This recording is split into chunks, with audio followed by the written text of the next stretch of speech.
Hi, everyone. Thanks so much for being here tonight for this special screening of Finding You, presented by Roadside Attractions. The film's written, directed, and produced by SCA alum Brian Baugh, and based on the book There You'll Find Me by Jenny B. Jones. Brian's going to be joining us for a Q&A after the screening's over, so be sure to stick around for that. It should be a good time. The screening lasts about 115 minutes. And also the film is coming to theaters in about a week on May 14th. So if you like it, be sure to tell people about it and spread the word, maybe see it a second time. And with that, enjoy the show. Thanks for being here.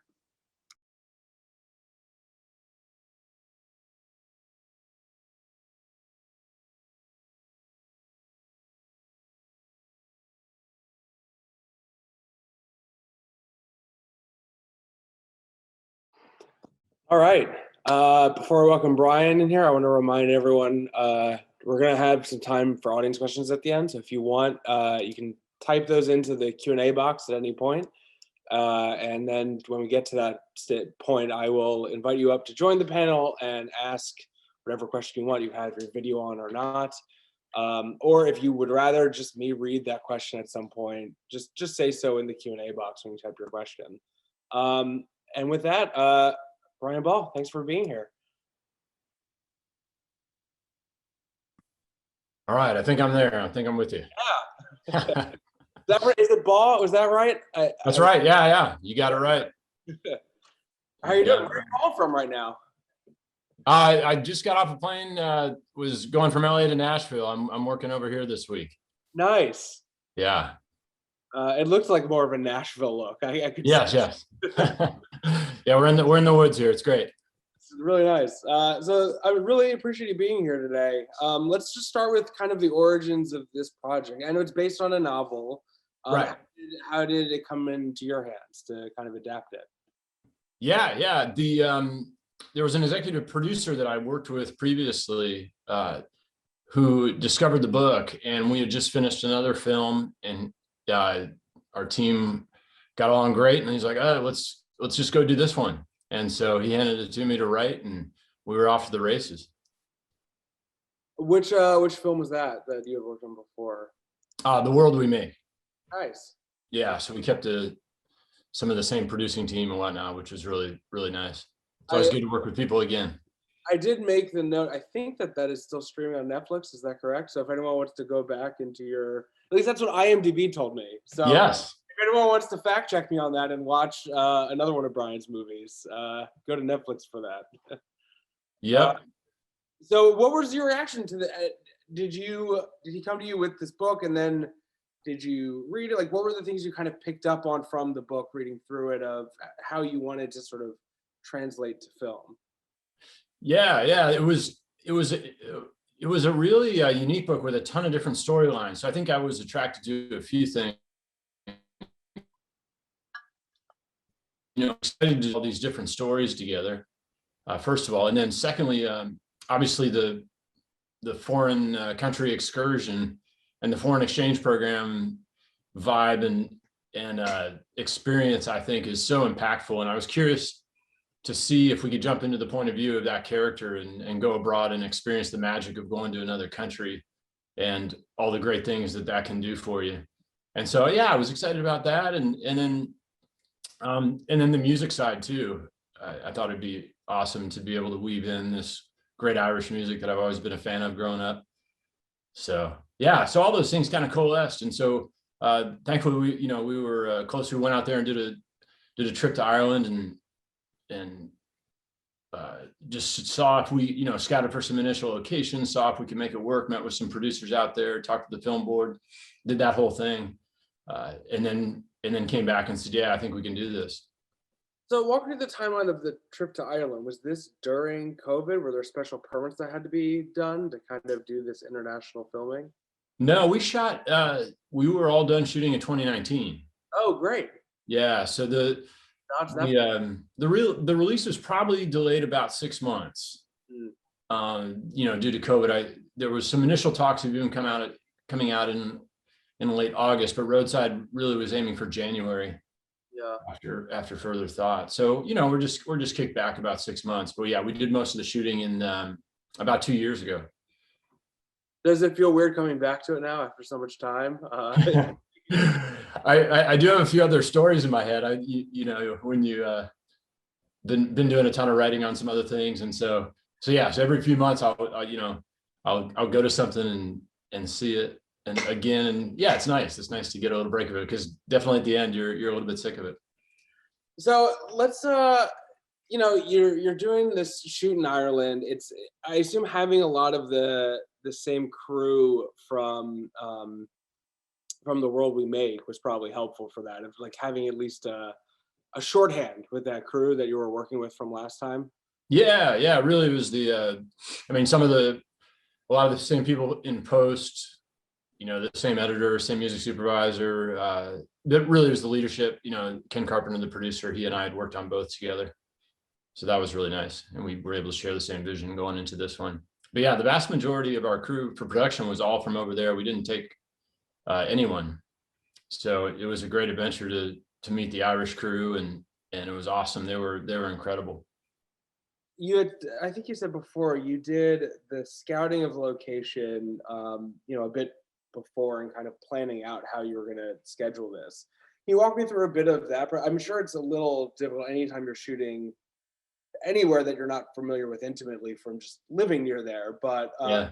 there's a lot more logistics involved too, of trying to schedule in an entirely different country too. Right. Yeah, I think it's always important to figure out who your people are in that country. They're going to lead you through the subtle differences, you know the crews. And so we hooked up with a producer over there named Julie Ryan, and that was really our big task of going over there the first time. You know, we looked at some locations and we're trying to get a rough idea of where we would shoot in the country, where we would base out of. We were able to travel around a little bit, but we were trying to figure out where our home base was going to be, whether it was going to be in the West or the East. It's honestly only separated by about 3 hours.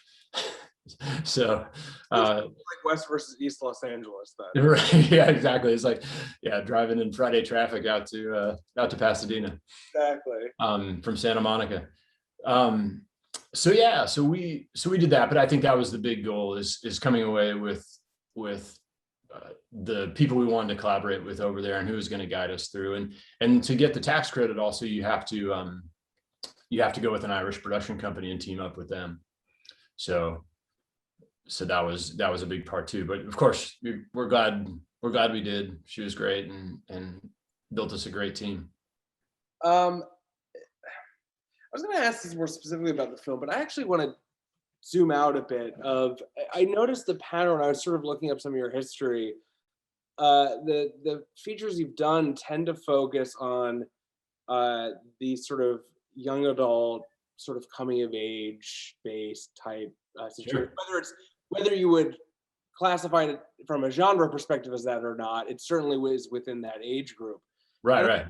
Here you kind of unpack a bit more, because I love this genre. So I'd love to hear you kind of talk about what attracts you to that genre specifically, and why you kind of keep coming back to this group. Yeah, well, I guess there's a few things. I suppose I just have a real vivid memory for that time of life. so it doesn't feel, I guess I feel like I can access those experiences and those emotions. And then also I think, on a more practical note, when you're trying to make movies that are theatrical, it also helps that features tend to skew a bit younger oftentimes. With that adage that, television tends to skew a little bit older and features tend to skew a bit younger. So I just love trying to be involved with projects that have a chance to go theatrical. And so that's also a very minor factor, but yeah, I think it's a cool time of life. I think it's an interesting thing to see people blossom, discover who they are, figure out things in life. And I think that so many people are going through that. That's so relatable, and perhaps you can touch people and inspire them on their paths. So the way that it's set up, the way you read the description, it sounds very much like this is clearly just Finley's story you're telling. But Right. in a way of how you shot it and structured the story, it actually really does sort of feel like this ensemble thing. If it really is equal parts Beckett's as well. Right. Yeah. That was, I always saw in the screenwriting portion that it slowly drifts into his story in some ways. Was this something that happened organically through the writing process, or was that kind of always your plan? It was part of the structure. I wanted to really be in her point of view, and for her to experience, for the audience to experience Beckett through her eyes. And and I felt like if we jumped in too much to his story, we wouldn't be in her perspective anymore. Like we needed to unpeel his story a little bit more slowly. And in some ways, the book was structured that way too. So that was a bit inspired by that. But also I just felt like it'd be a cool cinematic experience to almost trade the arcs, as you go. And get her developing first. And then he's got the final coming of age to do, in a sense. But that was always part of the intrigue. And in many ways, yeah, it's a dual protagonist story. I haven't read the book actually, but I'm curious what other element, because of course novels tend to allow for more subplots and side stories and things. Right. I'd love to know if there were any other aspects that either you couldn't fit in that you really wanted to, or the alternative to that is, or the elements that were most important to kind of find a way to get in there. Yeah. Hopefully the fans of the book aren't going to be too mad at me, because we changed it a decent amount to make it fit into movie form. But the author was fantastic. She was great and gave the green light for all the changes. So that at least makes me feel better. But yeah, I think the key parts were the Vanessa Redgrave character, Kathleen Sweeney.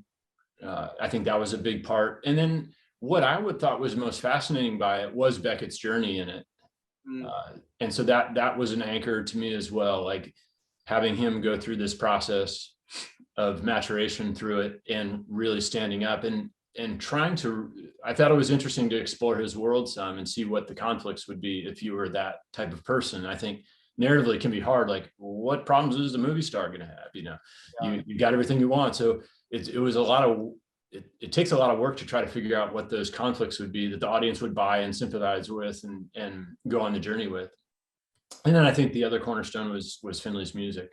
But yeah, the movies, the book dealt a little bit with more of Emma and her rival.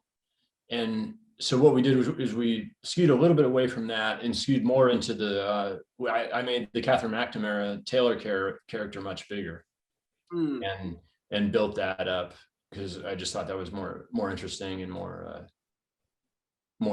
had a wider appeal. So this is the first adaptation you've done, correct? I know you've written a few of the other films you've done, but were they adaptations? Yeah, no, that's true. I've done it for writing assignments, but none of them have been produced yet. Sorry, I lost you on the connection there. Yeah, this is the first one that's been produced. I've written quite a few on assignment. Yeah.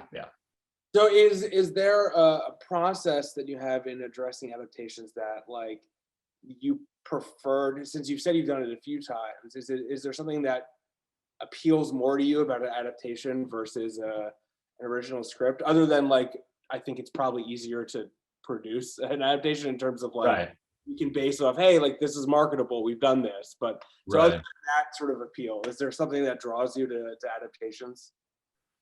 I guess they're just different beasts. I guess it's kind of nice that somebody's done some of the heavy lifting for you. It's almost like you're doing a rewrite on it.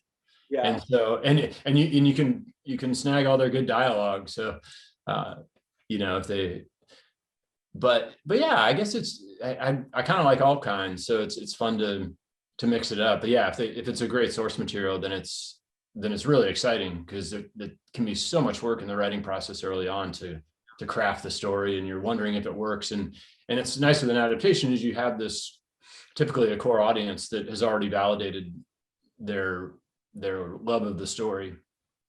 And so you have a bit of an upper hand that you don't need to make it through a bunch of execs and convince them and then convince another audience. Yeah, which is always helpful. Yeah. So let's kind of zoom out with the career a little bit, because since this is the alumni screening and you are an SCA alum, I'm sure other alumni who are here with us or the other students who are here would love to hear a bit about. I think this is always the question that students want to hear the most, of like to kind of unpack your journey from. You were a master's student here or undergrad? I forget. I did undergrad. You did undergrad. So walk us through a little bit of sort of the journey from graduating from your undergrad in the production program, right? Or was it writing? Yeah, no, I did production. Yeah.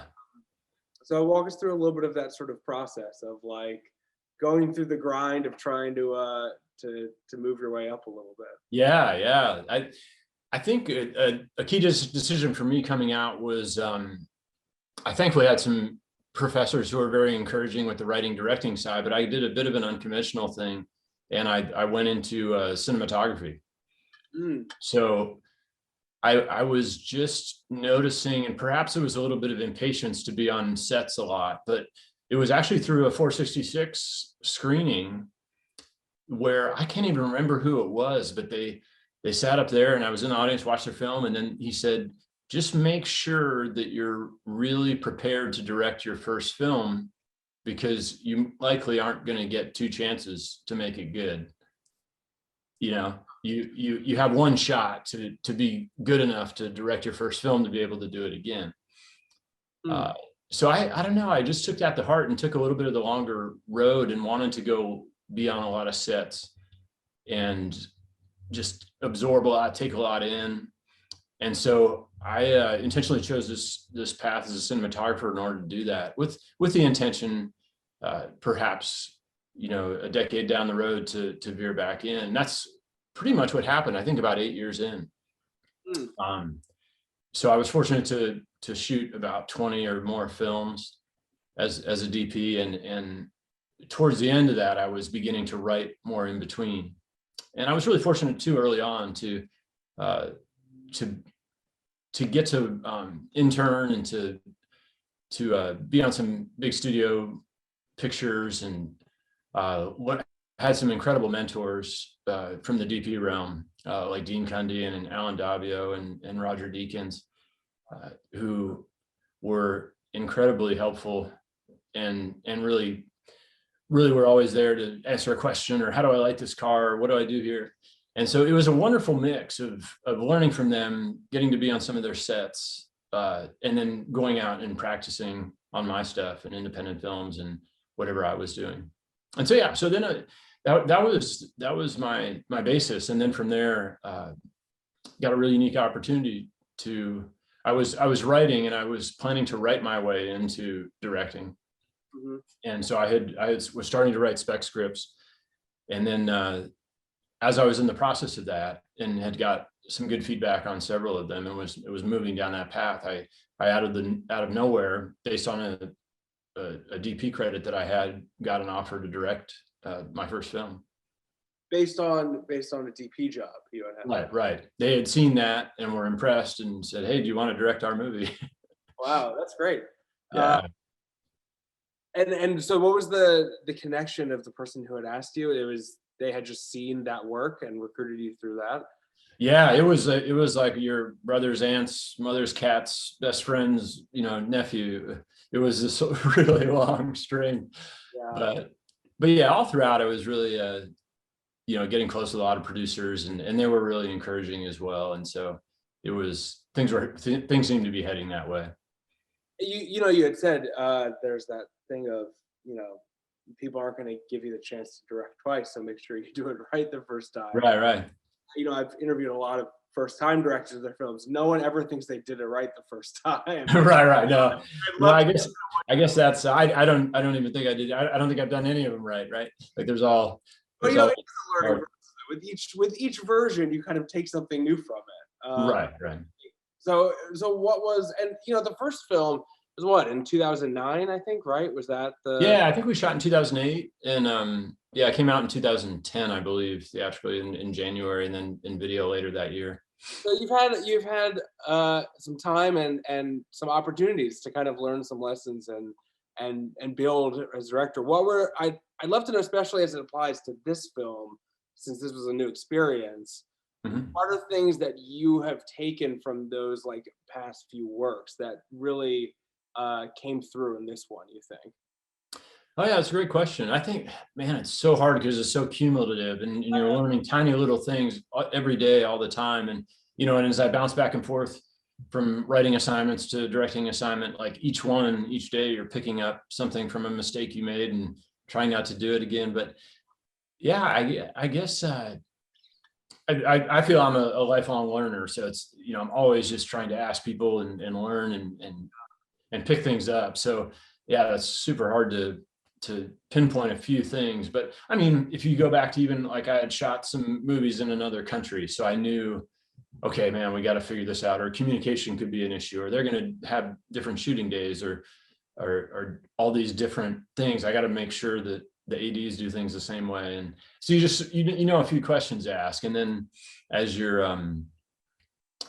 inevitably working with certain age actors, perhaps some of the quirks of different ages, or different tendencies different actors might have. So a little bit ahead of time, some techniques that may work or may not. Yeah, so it's such a cumulative, little by little, for me at least.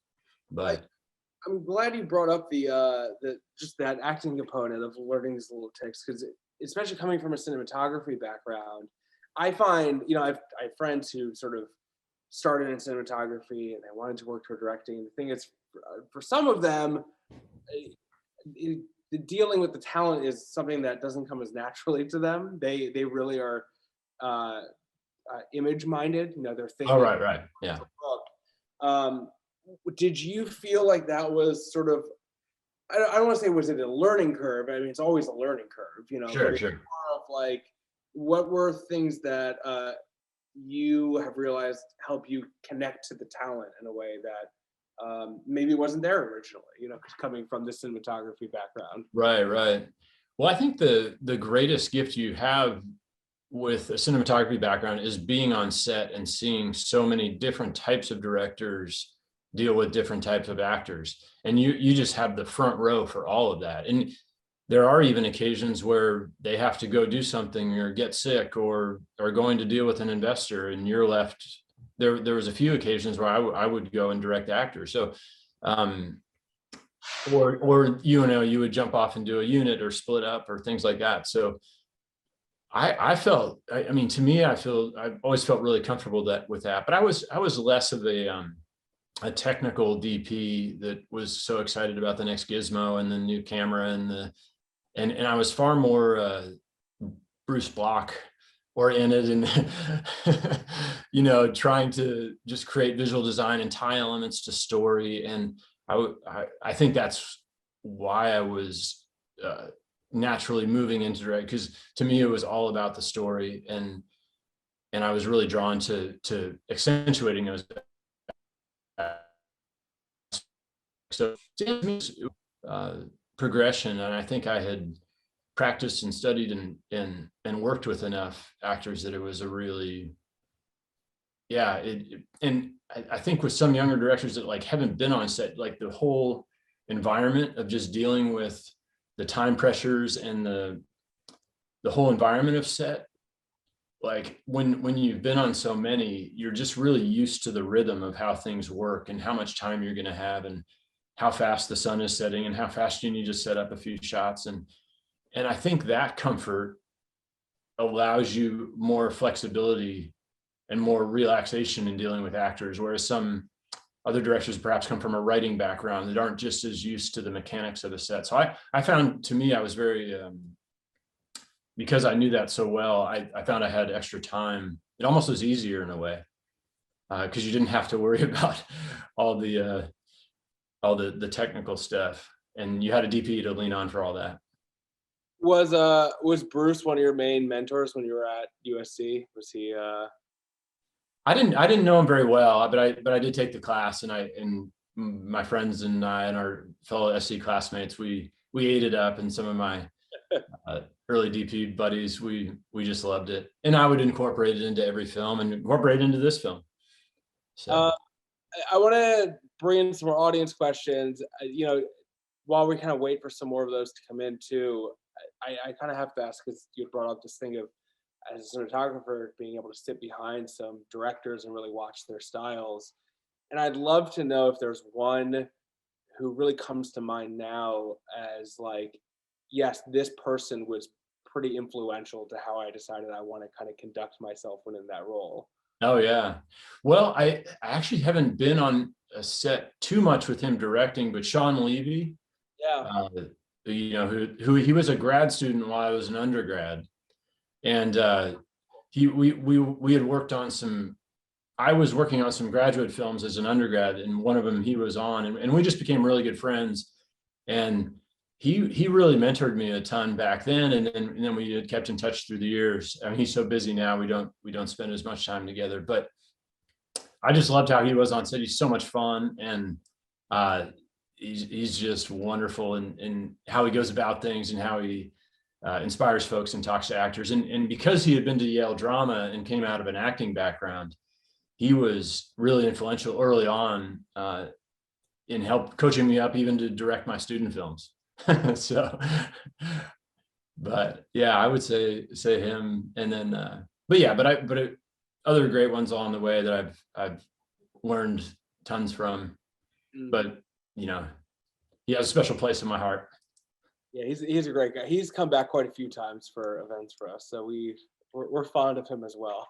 Yeah, he's super fun. So I see we have a question here from Hermione Beard. So I am going to Hermione, I'm going to invite you up here to ask your question directly, and then Fred Lawler, you can be next after Hermione asks.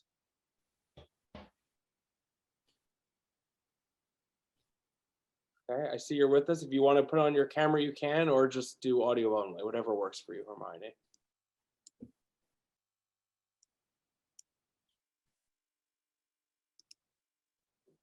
Are you with us?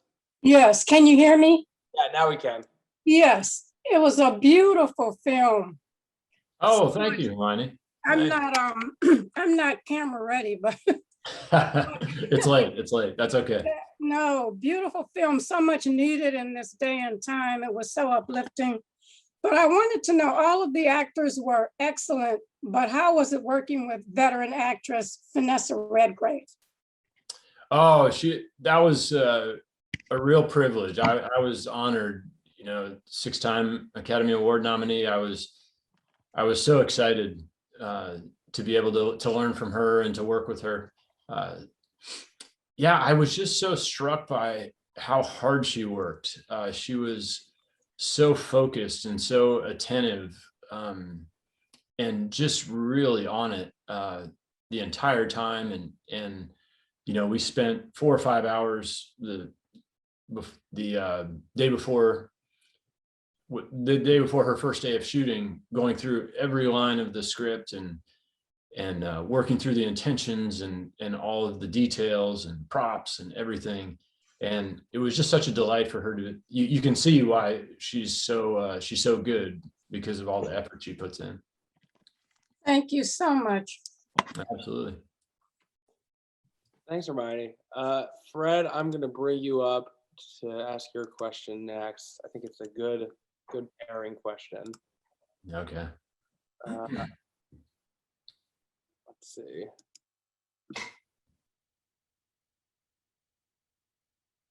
Fred, have we lost you? There we go. Hi. Hey there, we can hear you, Fred. Yeah, hi, thanks. Great film. I've never been to Ireland. Amazing photography. I didn't realize those two main actors, an actor and actress, were they easy to find or chosen, or how did you select them? They were a great pair together. Oh, good. Well, I'm glad you thought so, Fred. We're dead if you don't. No, now Rose, I had worked with in a previous film, and she was exceptional at violin and could pull that part off, and really loves traveling, and so she just fit the bill pretty well. And I felt she could have this sort of every woman type quality that would contrast well with a movie star. You know, a more grounded nature that had the internal strength to stand up to a movie star type, but was also more grounded. And then with Jed, who played Beckett, our casting director, we just went through the normal casting process, and our casting director, Venus Kanani, who was fantastic. We auditioned a bunch of guys and had a bunch of meetings and met some great actors, but he just had an adventurousness and unpredictability that I just really liked. And he's so uninhibited. You know, he is that type of guy that would go jump across the bar and hug Molly. So that was the type of vibe. And he's done quite a bit of Disney stuff and a bunch in Vancouver. So he's fairly experienced.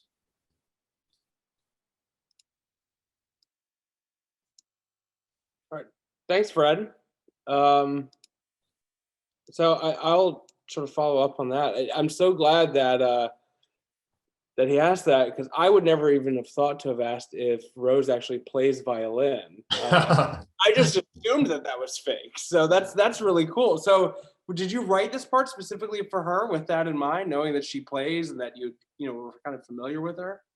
Yeah, I mean, she definitely was in mind early on, because we had just recently come off another project, and yeah, so I don't know if it was that far. I mean, I was trying to be more true to the book and to the character, and she's a bit different than she acted in real life, so she definitely did some acting.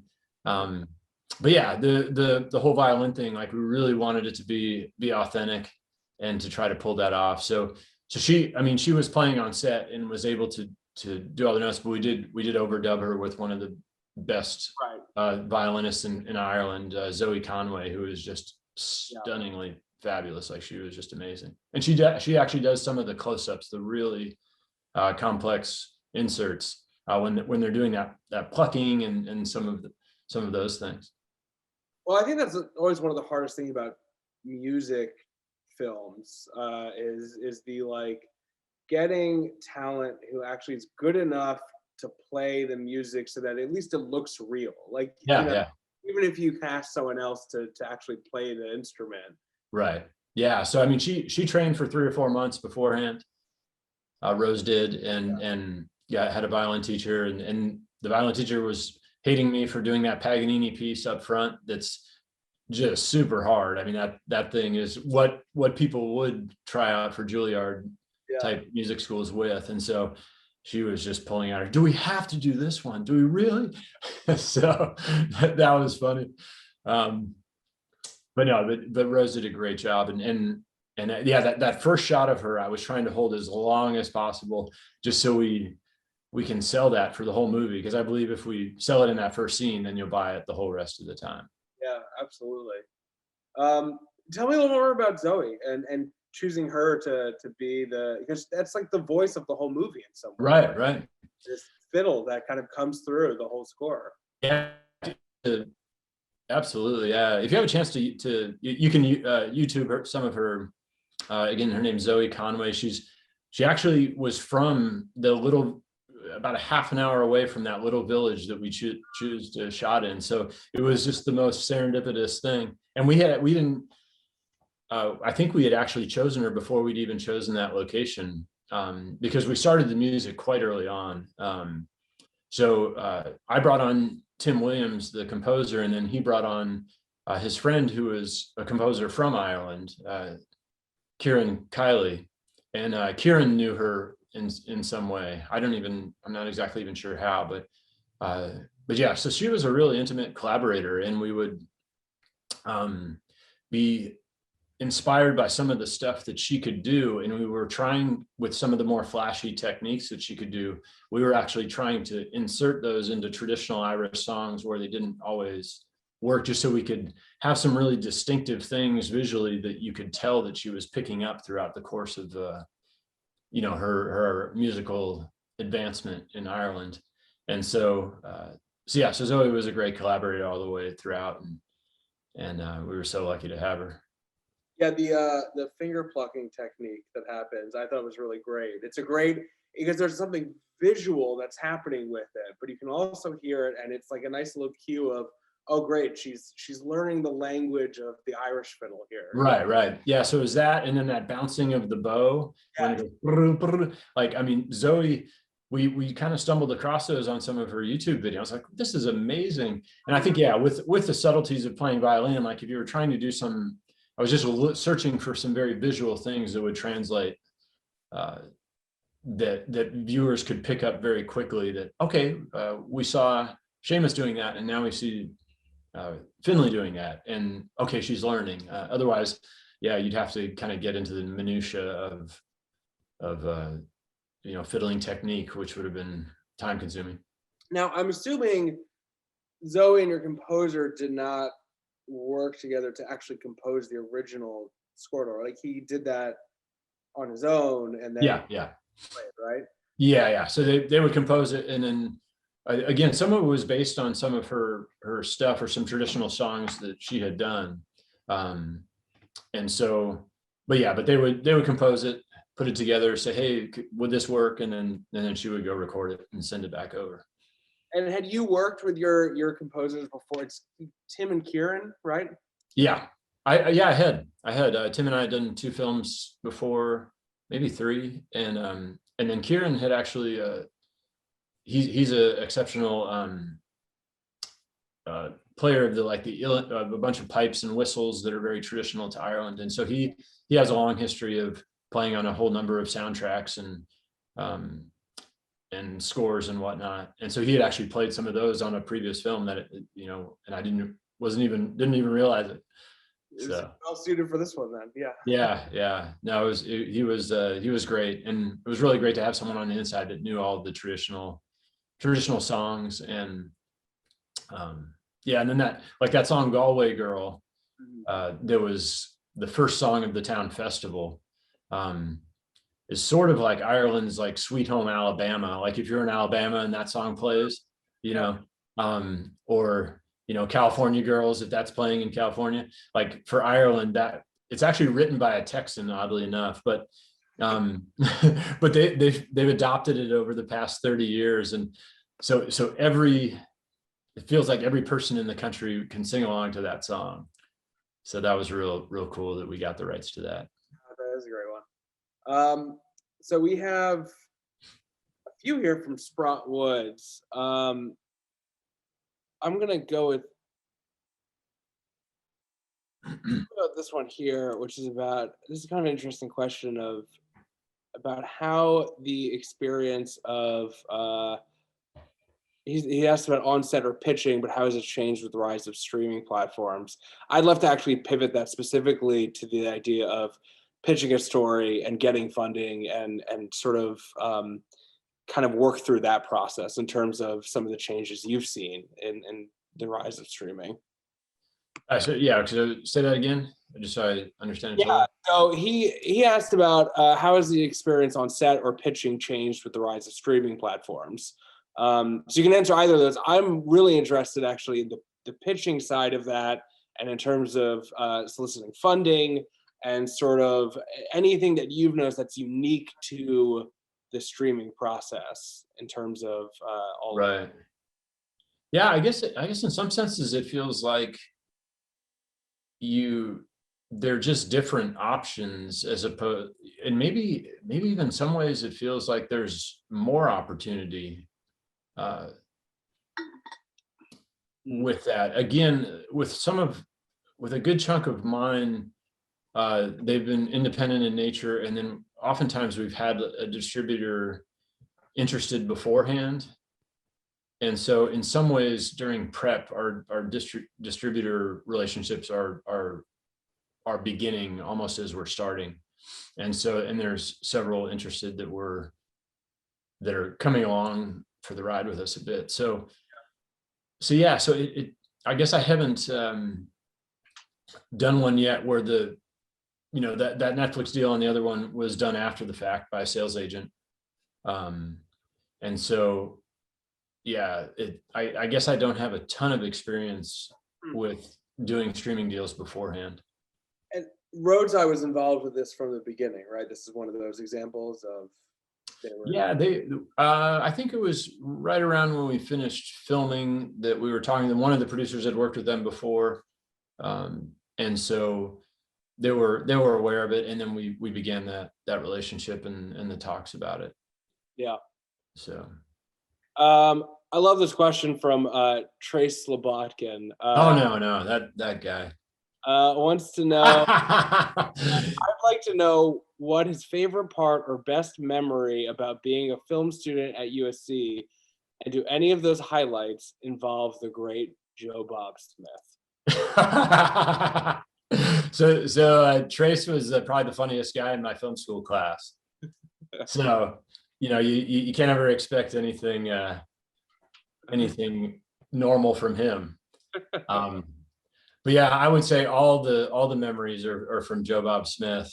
Joe Bob, if you're ever out there and hearing this, now we had a great class and a lot of great memories in the editing late at night. And yeah, where Trace would narrate our films and give them new dialogue as we were editing. That was probably the highlight. Hearing him make fun of our films at 3 a.m. That sounds fun. That sounds like a nice way to edit. That's right. Breaks up the monotony of hearing the same footage over and over, right? That's right. Yeah. He's real good at improv. Well, I don't see any other newer questions coming in, but Brian, this has been really great talking to you about this film. I really appreciate you being here. Tell us more about where people can see it, how they can access it, and how they can spread the word about it.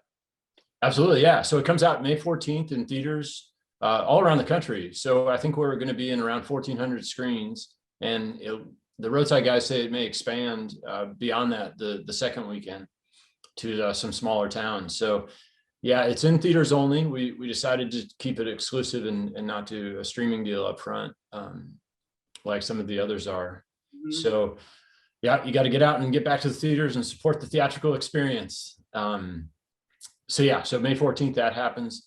And then, I think, I know it's open in Australia about the same time. And then we hope to have Europe when they get past their COVID stuff that we can get there as well. And then I think, it'll hit all the normal paid VOD and I believe it'll be on Amazon, several months down the road. Well, I do think it seems like we are nearing that time of being able to go into the theaters again, which is great. So out there watching who are vaccinated and feel good, let this be your first film you see in theaters. Yeah, you can take your mom after Mother's Day. Exactly. So we're really hoping people get back and go out and support.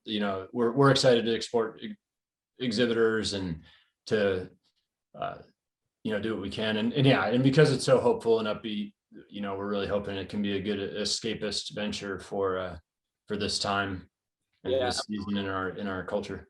And it feels nice to travel again, and even that's right.